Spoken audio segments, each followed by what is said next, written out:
আল্লাহ আমার রব, এই রবি আমার সব। দামে দামে তুন মনে তারি অনুভব। তোমার দুনিয়াতে আমি যেদিকে তাকাই, অথই নিয়ামতে ডুবে আছি সবাই। পাক পাখালির গানে শুনি তসবি কলরব, তসবি কলরব। আল্লাহ আমার রব, এই রবি আসসালামু আমার আলাইকুম। সব।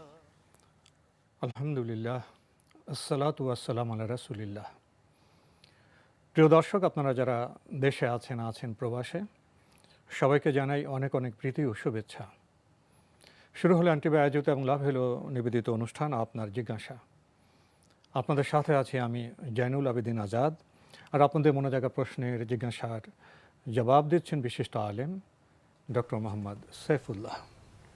আসসালামু আলাইকুম ওরহমতুল্লাহি ওবরাকাতুহ। প্রিয় দর্শক, চলুন তাহলে জিজ্ঞাসার জগতে। শুরুতে একটি ইমেইল, এটি পাঠিয়েছেন সাইফুল ইসলাম। লিখেছেন, আপনাদের জন্য অনেক দোয়া যে আপনারা অনেক সুন্দর করে অনুষ্ঠান করে যাচ্ছেন। আপনাদের ধন্যবাদ, আপনারা সময় ব্যয় করে ইসলামের অনুষ্ঠান দেখছেন। আপনি প্রশ্ন করেছেন জিলহজ মাসের ফজিলত সম্পর্কে জানতে চাই। ধন্যবাদ। খুবই গুরুত্বপূর্ণ একটি প্রশ্ন। জিলহজ মাসের ফজিলতের উপর প্রশ্ন করেছেন। জিলহজ মাস অত্যন্ত গুরুত্বপূর্ণ একটি ফজিলতপূর্ণ মাস। আমরা জানি যে আল্লাহ সুবহানাহু ওয়া তাআলা কুরআনে কারীমের মধ্যে ইরশাদ করেছেন যে আল্লাহ রাব্বুল আলামিন এই আসমান এবং জমিনকে যখন সৃষ্টি করেছেন, এর মধ্যে আল্লাহ সুবহানাহু ওয়া তাআলা তার কিতাবের মধ্যে 12টি মাস আল্লাহ রাব্বুল আলামিন নির্ধারণ করে দিয়েছেন। সুতরাং পৃথিবীর যত ক্যালেন্ডার আছে সব জায়গাতেই 12টি মাস আছে।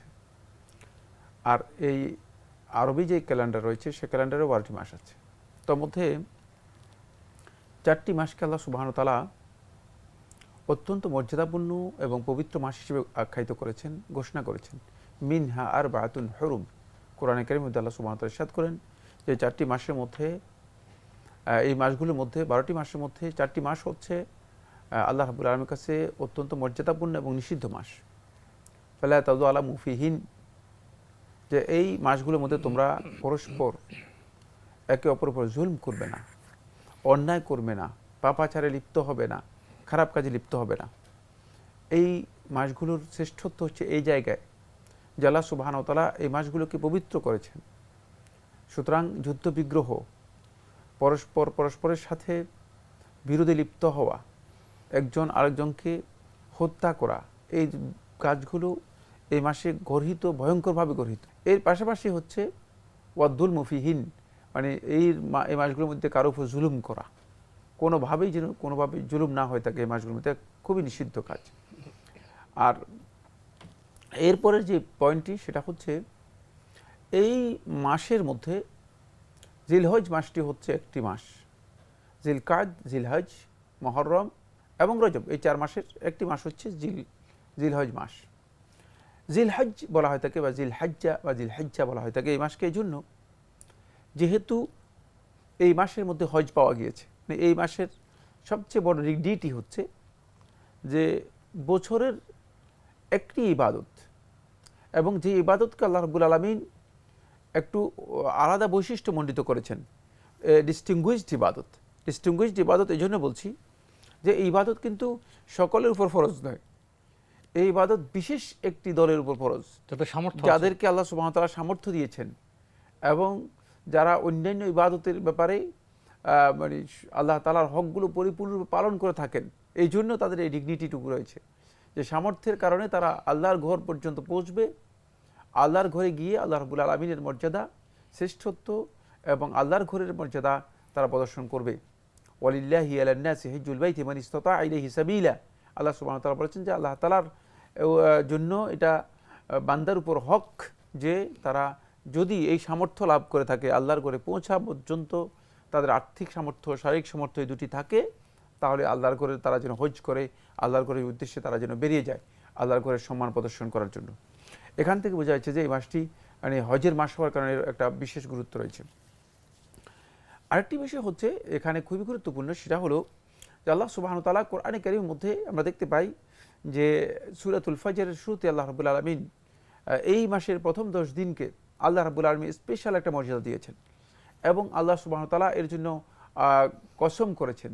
এই 10 দিনের বিশেষ কসম আল্লাহ রাব্বুল আলামিন করেছেন, ওয়াল ফাজরি ওয়া লায়ালিন আশর। আল্লাহ তাআলা বলেন যে ফজরের কসম এবং প্রথম জিলহজ মাসের প্রথম 10 দিনের কসম।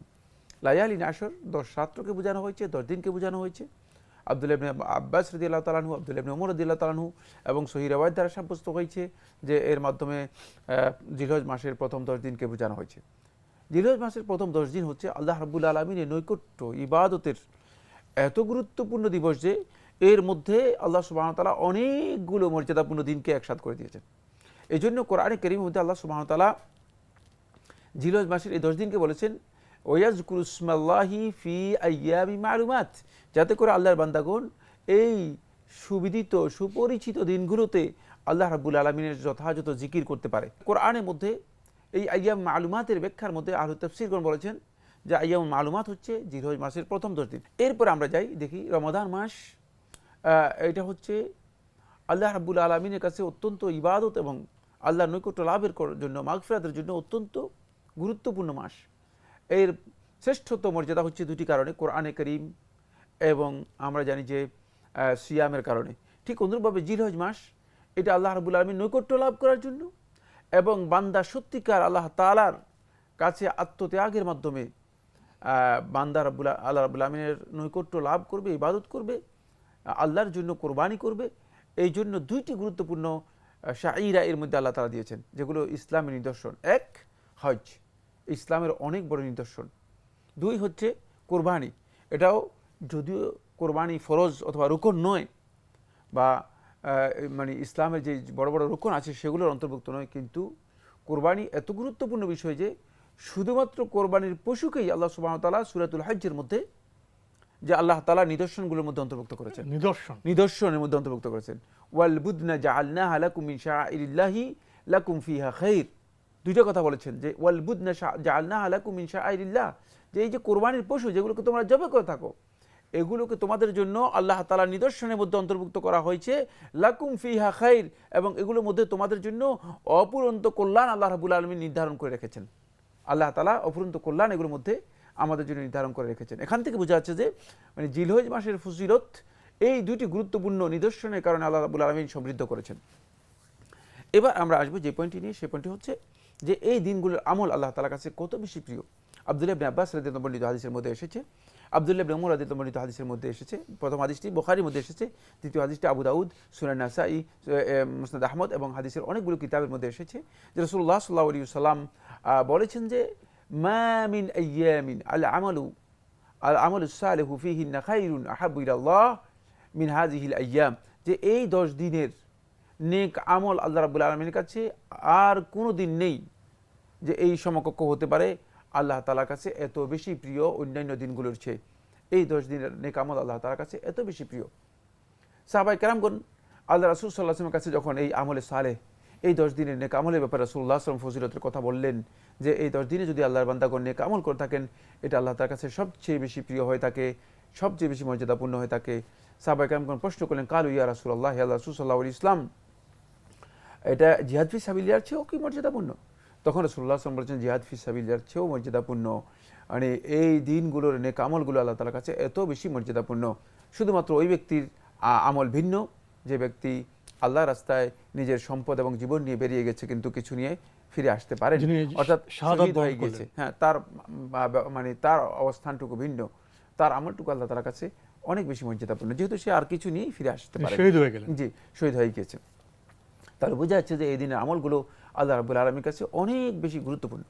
ফলে আল্লাহ রাসূল সাল্লাল্লাহু আলাইহি ওয়াসাল্লাম থেকে রাসূলুল্লাহ সাল্লাল্লাহু আলাইহি ওয়াসাল্লাম স্ত্রীগণ থেকে বর্ণনা করেছেন, উম্মে সালামা রাদিয়াল্লাহু আনহা বর্ণনা করেছেন যে রাসূলুল্লাহ সাল্লাল্লাহু আলাইহি ওয়াসাল্লাম জিলহজ মাসের 9 দিনের সিয়াম পালন করার ব্যাপারে সাহাবায়ে কেরামদেরকে উপদেশ দিতেন। 9 দিনের সিয়াম পালন করে উপদেশ দিতেন। ঈদের দিন রাখবেন না, ঈদের দিন তো সিয়াম নেই, এই জন্য শুধুমাত্র 9 দিনের সিয়াম পালন করতে উপদেশ দিতেন। এর একটি আমরা আমল পেয়েছি, এই 9 দিনের একটা আমল হচ্ছে সিয়াম পালন করা। রাসূলুল্লাহ সাল্লাল্লাহু আলাইহি ওয়াসাল্লাম আরেকটি হাদিসের মধ্যে বলেছেন যে আল্লাহ রাব্বুল আলামিনের কাছে সবচেয়ে শ্রেষ্ঠ দিন হচ্ছে আফদালু আইয়াম আস-সানা আফদালু আইয়ামিদ দুনিয়া। কোন কোন riwayat-এর মধ্যে এসেছে যে বছরের সবচেয়ে শ্রেষ্ঠ দিন হচ্ছে, কোন কোন riwayat-এর মধ্যে এসেছে মানে দুনিয়ার সবচেয়ে শ্রেষ্ঠ দিন হচ্ছে এই জিলহজ মাসের প্রথম 10 দিন। তার কারণ হচ্ছে এই 10 দিনের মধ্যে এমন কিছু বিষয় আল্লাহ রাব্বুল আলামিন মানে আল্লাহ তাআলার ইলমের মধ্যে রয়েছে আমরা বিরতি যেগুলো সম্পর্কে জানি না। এই জন্য এই 10 দিনের মর্যাদা আল্লাহ রাব্বুল আলামিন বিশেষভাবে আলাদা করে আমাদের জন্য সাব্যস্ত করেছেন। আল্লাহ আমার রব, এই রবি আমার সব। আল্লাহ আমার রব, এই রবি আমার সব। জিলহজ মাসের ফজিলত সম্পর্কে আমরা খুবই গুরুত্বপূর্ণ কিছু মৌলিক কথা শুনছিলাম। আমাদের ভাই আরও কিছু প্রশ্ন করেছেন। জিলহজ মাসের 9 তারিখে ইয়ামুল আরাফা দিবসে রোজা রাখা অনেক উত্তম। আমি শুনেছি এই দিনে রোজা রাখলে আল্লাহ তাআলা 1 বছরের রোজার সওয়াব দেন। এটা একটু ব্যাখ্যা করবেন। আর অনেকে বলেন এই রোজা একটি রাখলে হবে না, 2টি রাখতে হবে। তাহলে আমরা কি 2টা রাখবো নাকি একটা রাখবো? ধন্যবাদ। এই ব্যাকে খুবই গুরুত্বপূর্ণ প্রশ্ন করেছেন। জিলহজ মাসের 9 তারিখ অথবা ইয়মে আরাফা, এই দিনের সিয়ামের ফজিলত আপনি যেটা উল্লেখ করেছেন সেটা আসলে যথার্থ নয়, বরং এই দিনের সিয়ামের ফজিলতের ব্যাপারে রাসূলুল্লাহ সাল্লাল্লাহু আলাইহি ওয়াসাল্লাম হাদিসের মধ্যে ইরশাদ করেছেন, আহতাসিবু আলাল্লাহি আন ইউকাফিরা আস-সানাতাল্লাতী ক্বাবলাহ ওয়াল্লাতী বা'দাহ। কোন কোন riwayat-এর মধ্যে এসেছে রাসূলুল্লাহ সাল্লাল্লাহু আলাইহি ওয়াসাল্লাম বলেছেন যে আহতাসিবু আলাল্লাহি আন ইউকাফিরা আস-সানাতাল মাদিয়া ওয়াল কাবিলা ওয়াল কাদিমা, যে আল্লাহ রাব্বুল আলামিনের কাছে আমি আশা করি যে আল্লাহ তাআলা এই দিনের গত বছর এবং আগামী বছর 2 দিনের গুনাহসমূহকে আল্লাহ তাআলা ক্ষমা করে দেবেন। 2 বছরের মানে এই দিনের গত বছর এবং আগামী বছর 2 বছরের গুনাহকে আল্লাহ তাআলা ক্ষমা করে দেবেন। অনেক বড় কথা তো। জি, মানে সুতরাং এখান থেকে বোঝা যাচ্ছে যে এই একদিনের সিয়াম যদি কেউ পালন করে থাকে তাহলে আল্লাহ সুবহানাহু ওয়া তাআলা তার 2 বছরের গুনাহগুলো ক্ষমা করে দেবেন। 2 বছরে যে গুনাহ ক্ষমা করবেন, এক্ষেত্রে জুমহুর আহলে হাদিস ওলামায়ে কেরামগণ বলেছেন যে 2 বছরের যে সগীরা গুনাহগুলো আছে সেগুলো তার ক্ষমা করে দেওয়া হবে। সুতরাং এই দিনের সিয়ামের বিষয়টি অত্যন্ত গুরুত্বপূর্ণ। বাকি এখানে আপনি সাথে আরও কয়েকটি গুরুত্বপূর্ণ প্রশ্ন করেছেন। আমি প্রথমে যাব যে পয়েন্টে, সেটা হলো জিলহজ মাসের প্রথম 10 দিন, এই 10 দিন যদি কেউ যদি এই 10 দিনের মধ্যে থেকে 9 দিনের সিয়াম পালন করে থাকেন তাহলে কিন্তু তিনি সিয়াম পালন করতে পারেন। রাসূলুল্লাহ সাল্লাল্লাহু আলাইহি ওয়াসাল্লাম এই 9 দিনের সিয়াম পালন করতে, নফল সিয়াম পালন করতে উৎসাহিত করেছেন। কারণ আমরা জানি যে আমরা একটু আগেই বলেছি যে জিলহজ মাসের প্রথম 10 দিনের নেক আমল আল্লাহ তাআলার কাছে সবচেয়ে মর্যাদাপূর্ণ নেক আমল। তার মধ্যে এই আমলগুলোর সবচেয়ে শ্রেষ্ঠ আমল হচ্ছে সিয়াম। তাই সিয়াম যদি কেউ মানে জিলহজ মাসের আপনি 1 তারিখ থেকে পালন করেন 9 তারিখ পর্যন্ত সেটাও করতে পারেন, আর জিলহজ মাসের কয়েকদিন যদি পালন করেন সেটাও করতে পারেন, আর 9 তারিখও সিয়াম পালন করেন করতে পারবেন। বাকি ইয়ৌমে আরাফা এর সিয়াম খুব ভালো করে খেয়াল রাখতে হবে। ইয়ৌমে আরাফার সিয়াম হবে উকুফে আরাফা যেদিন হবে, অর্থাৎ যেই দিন হাজী সাহেবগণ আরাফার ময়দানে অবস্থান করবেন সেই দিন হবে ইয়ৌমে আরাফা সিয়াম। আমাদের দেশে ক্যালেন্ডার অনুযায়ী নয়, তারিখ অনুযায়ী নয়। কেন? এর কারণ কি? এর কারণ হচ্ছে যেহেতু চাঁদ দেখার বিভিন্নতার কারণে ইয়ৌমে আরাফা সৌদি আরবে যে সময় হয় থাকে, মানে জিলহজ মাসের 9 তারিখ সৌদি আরবে যে সময় হয় থাকে, সেটা অন্যান্য দেশে সৌদি আরবের বাহিরে অন্যান্য যে দেশগুলো আছে সেখানে 9 তারিখ একই তারিখে নাও হতে পারে। এই জন্য ওকুফে আরাফার সাথে সম্পৃক্ত হচ্ছে ইয়মে আরাফা দিবস। তাই আরাফা দিবস হাজী সাহেবগণ আরাফার ময়দানে যেদিন অবস্থান করবেন সেদিনই সিয়াম পালন করা হচ্ছে সুন্নাহ। ওই দিনে সিয়াম পালন করলে অবশ্যই 2 বছরের গুনাহ মাফির যেই ফজিলতের কথা রাসূলুল্লাহ সাল্লাল্লাহু আলাইহি ওয়াসাল্লাম হাদিসের মধ্যে বলেছেন সেটা লাভ করতে পারবেন। বাকি যদি কেউ আরাফার দিবস কবে হয়, মানে হাজী সাহেবগণ কবে আরাফার ময়দানে অবস্থান করেছেন সেটা যদি কেউ না জানেন তাহলে তিনি ওই 9 তারিখ হিসাব করে সিয়াম পালন করবেন। তার হিসাব অনুযায়ী, তার চাঁদ দেখা অনুযায়ী তিনি 9 তারিখ হিসাব করে সিয়াম পালন করবেন এবং তিনি অবশ্যই সেই ফজিলত পেয়ে যাবেন। বাকি রয়ে গেছে যে পয়েন্টটি, সেটা হলো সর্বশেষ আপনি যেটা উল্লেখ করেছেন যে এই দিনের যেই 9 তারিখের আরাফার সিয়ামের বিষয়টি কোনো সন্দেহ নেই, এটা যদি কেউ একদিনের সিয়াম পালন করেন তাহলে তিনি এই ফজিলত পেয়ে যাবেন। যারা এই কথা বলছেন যে আরাফার সিয়াম এর একদিনের সিয়াম পালন করলে এই ফজিলত পাবেন না, অথবা একদিনের সিয়াম পালন করা উচিত নয়, এ কথা সঠিক নয়। কারণ রাসূলুল্লাহ সাল্লাল্লাহু আলাইহি ওয়াসাল্লামকে সরাসরি সুইলা আন সাওমি ইয়াউমি আরাফা, শুধুমাত্র আরাফার দিবসের সিয়াম সম্পর্কে প্রশ্ন করা হয়েছে, শুধু একদিনের সিয়ামের প্রশ্ন করা হয়েছে। তাহলে এখান থেকে বোঝা যায় একদিনের সিয়াম পালন করা আরাফার দিবসে জায়েজ। প্রসঙ্গত আমি দুইটি মাসআলা এখানে বলে দিব, যদি সেদিন শুক্রবারও হয় অর্থাৎ জুমাবারও হয় তাহলেও একদিনের সিয়াম পালন করা জায়েজ রয়েছে, যদি সেদিন শনিবারও হয় তাহলেও একদিনের সিয়াম পালন করা জায়েজ রয়েছে। সুতরাং কোনো ব্যক্তি যদি শুধু আরাফার দিবসের সিয়াম পালন করে থাকেন, সেটা শুক্র হোক শনি হোক, তাহলে সিয়াম পালন করতে কোনো ধরনের বাধা নেই, একদিনের সিয়াম পালন করাই যথেষ্ট হবে। কিন্তু যদি কেউ আগে একদিন রাখেন অথবা এর আগে আরও 2 দিন রাখেন, সেটা তার জন্য উত্তম, কোনো সন্দেহ নেই। প্রিয় দর্শক, আমরা জিলহজ মাসের ফজিলত সম্পর্কে প্রশ্ন পেয়েছি, আরও চমৎকার সব প্রশ্ন আমাদের ভাই সাইফুল ইসলাম আপনি করেছেন। আপনি আরও জানতে চেয়েছেন তাকবীরে তাশরিক কি, কখন থেকে পড়তে হয়? জিলহজ মাসের চাঁদ দেখা যাওয়ার পর থেকে আরম্ভ করে একেবারেই 13 তারিখ সূর্যাস্ত পর্যন্ত এই সময় পরিপূর্ণ সময় তাকবীর দেয়া নবী সাল্লাল্লাহু আলাইহি ওয়াসাল্লামের সুন্নাহ। এবং পুরুষগণ এই সময়গুলোতে জোরে জোরে আওয়াজ করে তাকবীর দিবে। আব্দুল্লাহ ইবনে উমর রাদিয়াল্লাহু আনহু থেকে বর্ণিত হয়েছে, সাহাবী আবু হুরায়রা রাদিয়াল্লাহু থেকে বর্ণিত হয়েছে, তারা বাজারে গিয়ে জোরে জোরে তাকবীর দিতেন, তাঁবুতে তাকবীর দিতেন, তাঁবু থেকে তাকবীর শুনে বাজারের লোকেরা তাদের তাকবীরের সাথে তাকবীর দিতেন, অর্থাৎ তাকবীরের ধ্বনিতে মুখরিত হতো। এমনভাবে তাকবীর দেওয়া হতো এই দিনগুলো আইয়ামুত তাকবীর বলা হয় থাকে। সেটা হচ্ছে জিলহজ মাসের চাঁদ উদিত হওয়ার পর থেকে আরম্ভ করে 13 তারিখ একেবারে সূর্যাস্ত পর্যন্ত এই দিনগুলো আইয়ামুত তাকবীর। মহিলারা এই দিনগুলোতে নিজেরা শুনে এই আওয়াজে তাকবীর দিবে, বেশি বেশি করে তাকবীর দিবে। এবং এই দিনগুলো অধিকাংশ ওলামায়ে কেরামগণ বলেছেন, বরং জুমহুর ওলামায়ে কেরাম এই মাসআলার মধ্যে দ্বিমত পাওয়া যায়নি, খুব সামান্য রেয়ার দ্বিমত রয়েছে।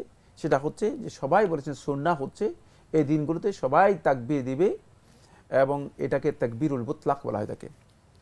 এখানে আরেকটা তাকবীর রয়েছে, সেই তাকবীরটা হচ্ছে তাকবীর তাশরিক নামে পরিচিত। এই তাকবীরটা আইয়ামুত তাশরিকের মধ্যে দেওয়া হয়ে থাকে, এই জন্য কেউ কেউ এটার নাম দিয়েছেন তাকবীরুত তাশরিক।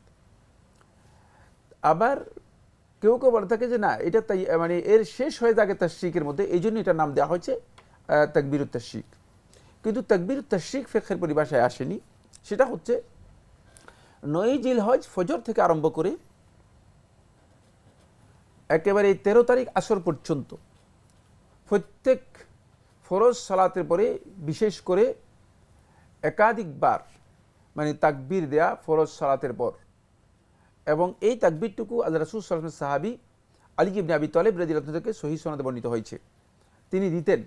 সাহাবায়ে কেরামদের কারো কাছ থেকে, এটা অনেকের কাছ থেকে এই ধরনের রেওয়ায়াত সাব্যস্ত হয়েছে, যদিও এখানে অধিকাংশ রেওয়ায়াতগুলো দাঈফ। বাকি আলী ইবনে আবি তালিব রাদিয়াল্লাহু আনহু রেওয়ায়াতকে কেউ কেউ সহিহ বলেছেন। সুতরাং এটা সুন্নাহ, সেটা হলো এই যে জিলহজ মাসের 9 তারিখ ফজর থেকে আরম্ভ করে জিলহজ মাসের 13 তারিখ একেবারে আসর পর্যন্ত প্রত্যেক ফরজ সালাতের পরেই তাকবীর দেয়া। কেউ কেউ এই তাকবীরকে ওয়াজিবও বলেছেন, কিন্তু বিশুদ্ধ বক্তব্য হচ্ছে তাকবীরগুলো দেওয়া হচ্ছে সুন্নাহ। ফরজ সালাতের পরে তাকবীর দিবে এবং ফরজ সালাতের পরে একাধিকবার এই তাকবীর দেওয়া হচ্ছে সুন্নাহ। আওয়াজ করে ব্যক্তিগতভাবে তাকবীর দেবে, আল্লাহু আকবার আল্লাহু আকবার আল্লাহু আকবার ওয়া ইলাহা ইল্লাল্লাহ আল্লাহু আকবার আল্লাহু আকবার ওয়া লিল্লাহিল হামদ, আল্লাহু আকবার কবীরা আল্লাহু আকবার কবীরা আল্লাহু আকবার কবীরা। এই রিওয়ায়াতগুলো সাব্যস্ত হয়েছে, এই তাকবীরগুলো আমরা বেশি বেশি করে দিতে পারি। আমরা একবার অনুষ্ঠানের শেষ পর্যায়ে শেষ প্রশ্নটি এরকম, জিলহজ মাসে কোরবানি দাতার সুন্নাহ অনুযায়ী কি কি আমল করতে হয়? অত্যন্ত গুরুত্বপূর্ণ একটি প্রশ্ন এসেছে, যদিও একেবারে শেষ সময়। সেটা হচ্ছে জিলহজ মাসে যিনি কোরবানি দিবেন, তিনি একেবারেই জিলহজ মাসের চাঁদ দেখা থেকে আরম্ভ করে তিনি 2টি কাজ করবেন না। 1 নম্বর কাজ হচ্ছে তিনি নিজের নখ কাটবেন না, পশম চুল দাড়ি এগুলো কিছুই কাটবেন না ততক্ষণ পর্যন্ত কোরবানি না হবে। কোরবানি পশু জবে করা পর্যন্ত এই কাজটুকু করবেন। এটাও নবী সাল্লাল্লাহু আলাইহি ওয়াসাল্লামের সুন্নাহ। কেউ কেউ ওয়াজিব বলেছেন, কেউ কেউ সুন্নাতে মুআক্কাদা বলেছেন। অনেকেই দেখা যাচ্ছে যে আমরা এই কাজ করি না। এটা শুধুমাত্র ওই ব্যক্তি যিনি কোরবানি করবেন তিনি করবেন, পরিবারের সবাই নয়। পরিবারের পক্ষ যদি থেকে মহিলা হন, যিনি- কোরবানি দাতা যদি মহিলা হন তিনিও করবেন। তিনিও করবেন, মহিলা হলেও তিনি করবেন এই কাজটি। আর এই দিনগুলোতে খেয়াল রাখতে হবে যে সুন্নাহ হচ্ছে নবী সাল্লাল্লাহু আলাইহি ওয়াসাল্লামের যথাসম্ভব কোরবানি দাতা যিনি কোরবানির পশু ক্রয় করেছেন তিনি আল্লাহ রাব্বুল আলামিনের কাছে বেশি বেশি 3টি কাজ করবেন। রাসূলুল্লাহ সাল্লাল্লাহু আলাইহি ওয়াসাল্লাম বলেছেন হাদিসের মধ্যে, ফাআকসিরু ফীহিন্না মিনাত তাকবীরি ওয়াত তাহলিলি ওয়াত তাহমিদ। এই দিনগুলো বেশি বেশি তাকবীর বলা, বেশি বেশি করে আল্লাহ তাআলার তাহলিল, লা ইলাহা ইল্লাল্লাহ লা ইলাহা ইল্লাল্লাহ এগুলো বলা, বেশি বেশি করে আলহামদুলিল্লাহ, আল্লাহ রাব্বুল আলামিনের তাহমিদ প্রশংসা করা, জিকির এগুলো সব করা। রাসূলুল্লাহ সাল্লাল্লাহু আলাইহি ওয়াসাল্লাম এই তাকবীরগুলোকে নবী সাল্লাল্লাহু আলাইহি ওয়াসাল্লাম এত বেশি গুরুত্ব দিয়েছেন। কারণ কি? এর কারণ হচ্ছে এই দিনগুলোতে আল্লাহ রাব্বুল আলামিনের শ্রেষ্ঠত্বের কথা তুলে ধরা আল্লাহ তাআলা সবচেয়ে বেশি পছন্দ করেন। কারণ ইয়ামুল ঈদ থেকে আরম্ভ করি আইয়ামুত তাশরিকের 11, 12, 13 এই 3 দিনও আপনি কোরবানি করতে পারবেন। কোরবানির ঈদ থেকে আল্লাহ সুবহানাহু ওয়া তাআলা একটু লার্জ করেছেন আমাদের জন্য, যাতে করে আমরা মানে শুধুমাত্র 10 তারিখের মধ্যেই এটাকে সীমাবদ্ধ না রেখে এটাকে 11, 12, 13 এই দিনগুলোর মধ্যে করতে পারি। কারণ কি? কারণ হচ্ছে আল্লাহ সুবহানাহু ওয়া তাআলা চান যেন আল্লাহর বান্দাগণ মানে এই দিনগুলোতে পরিপূর্ণরূপে আল্লাহ রাব্বুল আলামিনের তাকবীরের ঘোষণা দিতে পারে। কারণ আল্লাহ রাব্বুল আলামিনের তাকবীরের বিষয়টি অত্যন্ত মর্যাদাপূর্ণ। আল্লাহ তাআলার কাছে সবচেয়ে যে প্রিয় ইবাদত রয়েছে সেটা হচ্ছে তাকবীর। এখানে শেষ করতে হচ্ছে। আপনাকে অনেক ধন্যবাদ। প্রিয় দর্শক, আমরা দেখছিলাম এনটিভি আয়োজিত এবং লাভ হ্যালো নিবেদিত অনুষ্ঠান আপনার জিজ্ঞাসা। আমাদের এই অনুষ্ঠান আপনারা এনটিভি অনলাইনেও দেখতে পারবেন, ভিজিট করুন www.ntvbd.com। এছাড়া ইউটিউবে এবং আমাদের ভেরিফাইড ফেসবুক পেজে অনুষ্ঠান দেখতে পারবেন। আজকের অনুষ্ঠানে আমরা জিলহজ মাসের ফজিলত সম্পর্কে খুবই গুরুত্বপূর্ণ কথা শুনেছি, আমাদের করণীয় সম্পর্কে জেনেছি, কোরবানির যে তাৎপর্য সে সম্পর্কে আমরা অবগত হয়েছি। আসুন জিলহজ মাসের গুরুত্ব আমরা উপলব্ধি করি এবং আমাদের যার যা করণীয় সে সম্পর্কে সচেতন হয়ে আমরা আমাদের কর্তব্য সম্পাদন করি। চিঠি লিখুন, প্রশ্ন পাঠান আমাদের ঠিকানায়। পরিচালক আপনার জিজ্ঞাসা, এনটিভি, বিএসসিসি ভবন, 7ম তলা, 102 কাজী নজরুল ইসলাম অ্যাভিনিউ, কারওয়ান বাজার, ঢাকা 1215। ইমেল অ্যাড্রেস আপনার জিজ্ঞাসা @ntvbd.com। প্রিয় দর্শক, মহান আল্লাহ আমাদের সবাইকে নিরাপদে রাখুন, রাখুন শান্তিতে। আসসালামু আলাইকুম। আল্লাহ আমার রব, এই রবি আমার সব, দামে দামে তুন মনে তারি অনুভব। আল্লাহ আমার রব, এই রবি আমার